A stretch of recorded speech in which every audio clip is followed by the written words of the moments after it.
God is often closest to us when we are struggling with challenges, especially when we put forth effort and faith in Him. I want to share a few stories of my ancestors. Today, I will share one about my Aunt Lois Sessions and my grandmother Ruth Heiner.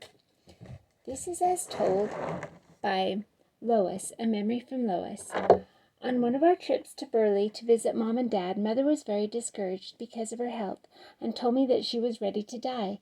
She took me into their bedroom and showed me how Dad had mounted the television set up on the wall so she could spend the rest of her days living in bed.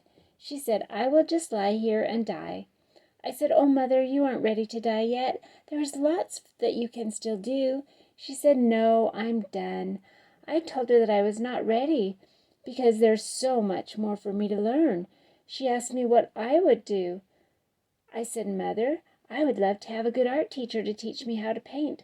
I've always wanted to learn to paint a beautiful picture." She replied, "I can't get around anymore, so this is where I'm going to die." Trying to be positive, I told her that she would love to paint, but she did not respond. It was a difficult visit, but we had an enjoyable time with Mom and Dad. It wasn't long after return to Rexburg that Mother called, all excited. She told me that she had found an art teacher for me and that she had scheduled a lesson. She was so excited.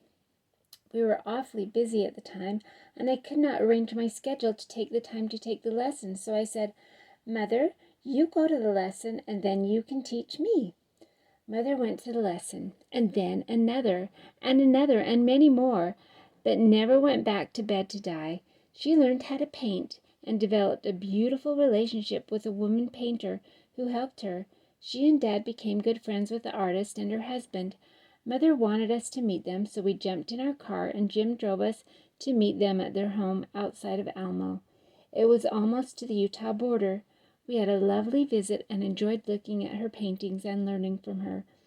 She so wanted to paint my portrait, but we didn't have the time to stay. Mother learned to paint, and we all have at least one of her beautiful paintings in our home to enjoy. Her paintings are varied and show the breadth of her talent and ability which we are the beneficiaries of. Her paintings remind us of her and teach us that it is never too late for any of us to learn. We are all very thankful that she didn't stay in bed to die. Thank you for joining me, and we'll have more stories to come.